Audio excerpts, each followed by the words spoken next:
다 거짓말이다. 뭐가 다 거짓말이라는 거예요? 이거 누가 한 얘기를 이렇게 키워드로 해놨네요. 다 거짓말. 기사 보겠습니다. 최근에 요 관련된 내용이 조금씩 나오는데 오늘 조선일보에 좀 실려 있죠? 위아래 있는데요. 이렇습니다. 청담동 술자리는 다 거짓말이다. 이 주목받던 이 첼리스트. 최근에 경찰에 출석해서 진술했는데 이런 얘기를 했다고 그러죠? 이거요. 뭐 윤석열 대통령, 한동훈 법무장관 관련 의혹으로 국회에서 처음에 이게 질의를 통해서 나왔던 내용이잖아요. 김의겸 민주당 의원이. 근데 거짓말이다. 이거 어떻게 되는 겁니까? 그럼 이게 다 거짓말이라고 당사자가 얘기를 했으면 아래로 갑니다. 그러면 왜 거짓말입니까? 이 첼리스트 남자친구를 속이려 거짓말을 했다. 그럼 일이 커진 겁니까 지금 이게? 여기 보시면 경찰은 휴대전화, 포렌식 등을 통해서 이 첼리스트가 당일 오후 10시에 이 술집을 떠난 것을 확인했다. 근데 사실 뭐 자정 이후에 모였다, 뭐 3시까지 갔다, 2시까지 뭐 이런 얘기잖아요. 근데 이 첼리스트는 막상 오후 10시에 거길 떠났답니다. 그럼 이게 어떻게 되는 겁니까? 이게 사실이 아닌 걸로 지금 일단 파악이 되는 거잖아요. 그러면은. 자, 이 얘기 좀 해볼까요?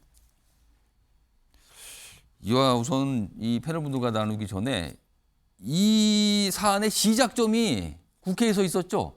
좀 꽤 시간이 지났는데 당시의 모습 다시 불러오겠습니다. 보시죠. 제가 제보를 받았습니다. 7월 19일 밤인데요. 그날 술자리를 가신 기억이 있으십니까? 책임 있는 말씀을 해주시죠. 아니, 석 달 전인데 기억에 답변을 못 아니, 하시나요? 의원님은 계속 저한테 허황된 거짓말만 네, 해놓으신 다음에 알겠습니다. 끝난 그러면 다음에 사과도 안 하시잖아요. 자, 녹음을 한번 들어보겠습니다. 청담동 어딜 다 들렸어. 근데 한동훈이랑 윤석열까지 다 온 거야. 네, 와가지고 술 마시고 노래 부르고 공개하고 윤석열이 있고. 자, 여기에 대해서 그러면 이 정도 가지고 얘기하시는데 제가 저 자리에 있거나 뭐 제가 저 비슷한 자리에 있거나 저 근방 1km 안에 있었으면은 저는 뭐 걸겠습니다. 의원님 뭐 거시죠? 의원님, 저는 다 걸게요. 의원님 뭐 거시겠어요?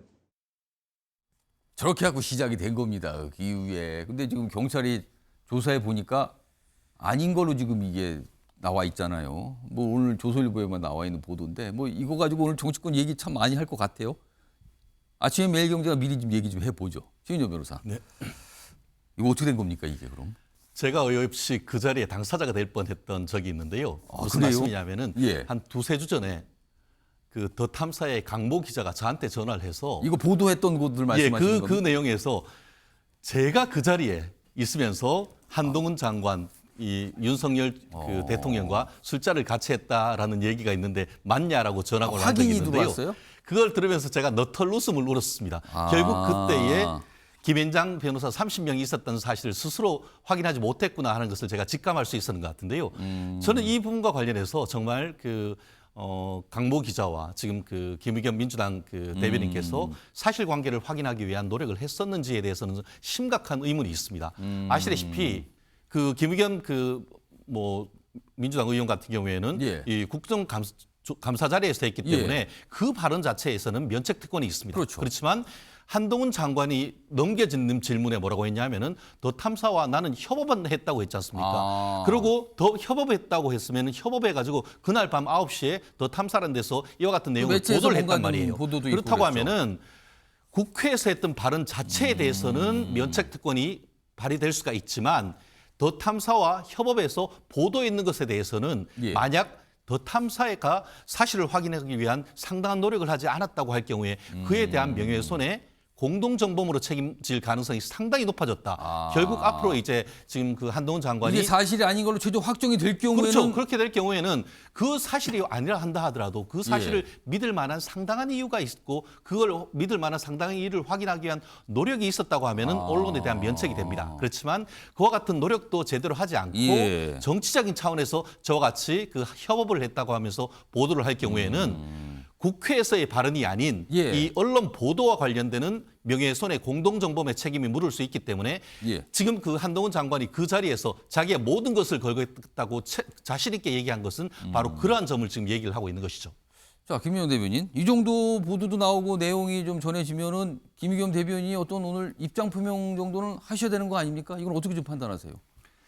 일단 그 당시에 국정감사장에서 예. 이제 제보에 의해서 저 국회의원인 예. 그 김의겸 의원이 질의한 거잖아요. 사실관계에 대해서. 예. 그때 이제 한동훈 장관의 태도가 좀 문제가 좀 돼 있었는데. 그렇죠. 그게 그건 별도로 논란이 됐었죠. 예, 근데 이제 그거는. 저는 이렇게 자꾸 정치가 정치적 영역에서 해결되지 못하고 이제 사법부로 가는 예. 이렇게 정치의 사법화 현상으로 자꾸 이어지는 장경태 의원 또 예. 고발당하고 그랬지 않습니까? 이렇게 정치 사법화되는 문제 현상들은 대단히 좀 안 좋은 현상이다라고 그 말씀 먼저 좀 드리고 예. 지금 김의겸 의원도 고발을 당했잖아요. 예. 그렇기 때문에 지금 이 기사만에 의하면 뭐 최종적인 실제적 관계가 아직 그건 확인된 건 아니기 때문에 예. 수사 과정 중에 하나인 예. 게 뭐 중간 언론에 정도의 나온 과정이 것이기 나온 때문에, 거예요, 지금요. 예. 그러니까 김의겸 의원이 고발된 상태이기 때문에 또 김의겸 의원의 입장도 있을 겁니다. 그래서 그 전체적인 거를 보고 김의겸 의원이 판단하지 않을까 좀 생각하고 뭐 예를 들어서 뭐 그 정치적인 정무적인 판단에 의해서의 입장 표명 정도는 예. 가능하지 않을까는 싶지만 또 예. 그런 것이 또 이미 고발된 그 피의자 저 고발된 입장에서 보면 또 그런 진술도 명확하게 또 하는 것도 또 김의겸 의원 입장에서는 또 저 난감해질 수 있는 상황이 있을 수 있기 때문에 그런 판단들도 같이 하지 않을까 싶습니다. 오늘 이 사안에 대해서요. 민주당 뭐 김의겸 의원은 당연하고요. 민주당 지도부도 질문 많이 받을 것 같은데 기자로부터 이거 어떻게 생각하십니까? 입장 표명 안 하십니까? 뭐 이런 이거 계속 질문을 받을 것 같습니다. 이 사안은요. 자, 이 사안이 이제 요 키워드와 관련된 내용이 있고요. 다음은요. 다음도 어떻게 보면 연계될 수 있어요. 사실은 이렇게 어떤 한동훈 법무장관, 윤석열 대통령에 대해서 민주당, 야당 쪽에서 계속 어떤 의혹 제기를 하는 게 일각의 시각은 그런 게 있습니다. 단순한 의혹 제기가 아니라 계속 뭔가 대통령과 한동훈 법무장관에 대해서 문제 제기, 기본적으로 불신과 증오가 있는 거 아니냐 이런 시각이 존재하거든요.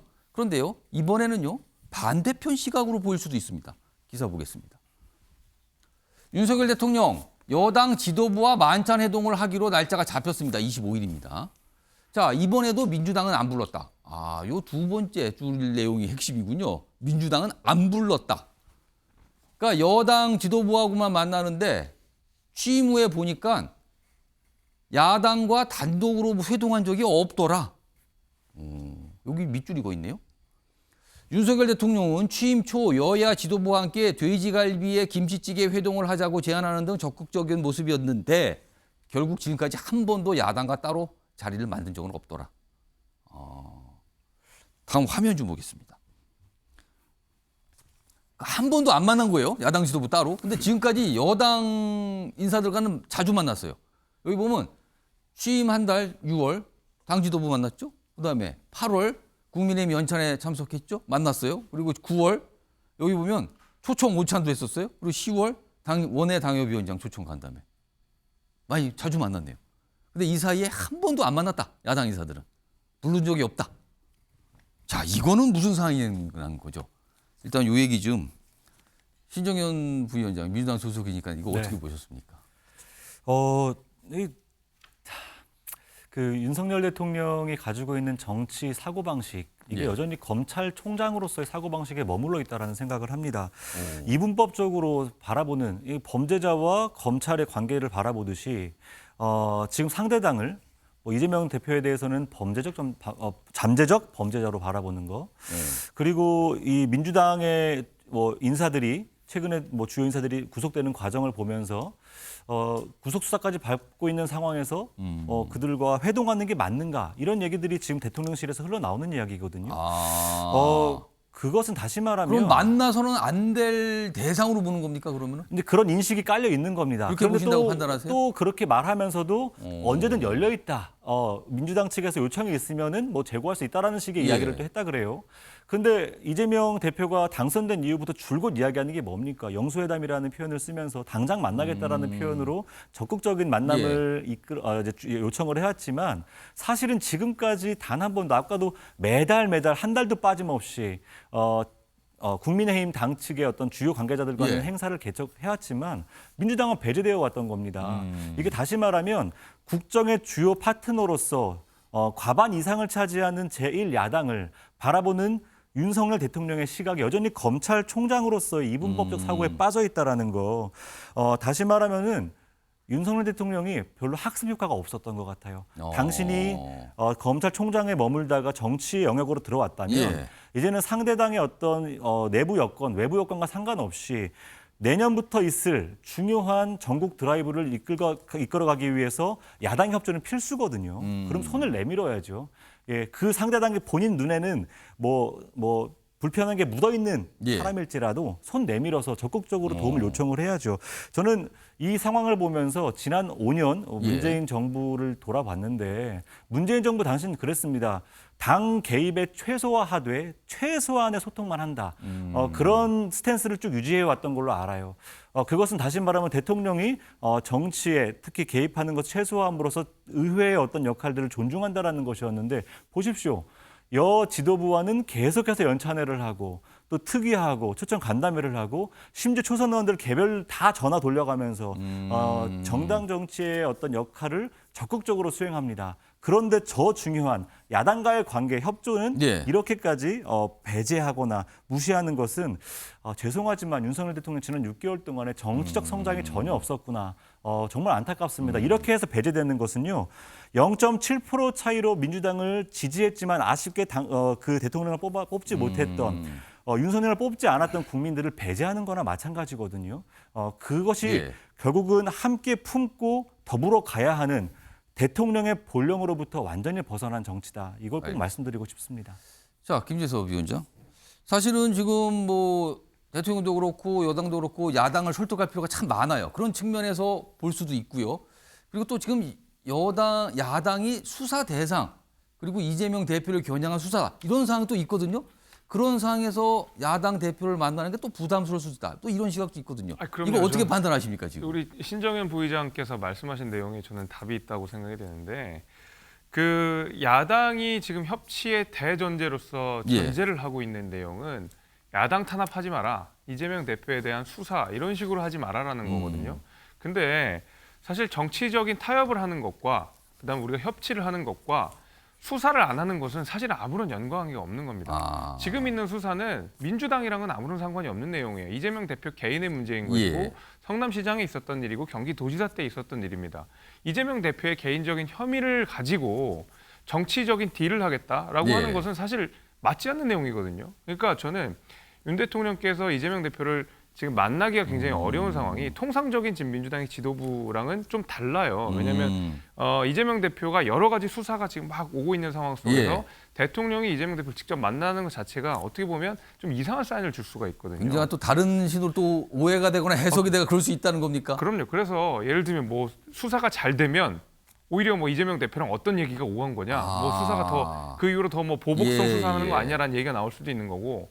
또 수사가 안 되면 뭐 이재명 대표랑 어떤 딜이 있었던 거냐, 이거 이재명 대표의 정치적 딜을 위해서 어떤 사법 공정을 예, 해친 거 아니야, 이런 비판도 나올 수 있는 거거든요. 어떤 방식으로든 이재명 대표와 민주당을 향한 수사에 브레이크가 걸릴 수 있다. 그것이 오히려 사법 정의에 맞지 않을 수 있다라는 우려가 저는 포함된 것이라고 보고 있습니다. 자, 일단 우리 정치 어느 순간부터 상대에 대해서 굉장히 좀 뭐랄까요? 혐오일까요? 징후일까요? 적대일까요? 아무튼 뭔가 잘 인정을 안 하는 듯한 분위기. 지금 연속해서 두 가지 사안 들었는데 그런 거에 좀 녹아 있는 것, 그런 분위기가 느껴지지 않으십니까? 시청자 여러분께서는. 그래서 오늘 그런 주제로 좀 소개해 드렸습니다.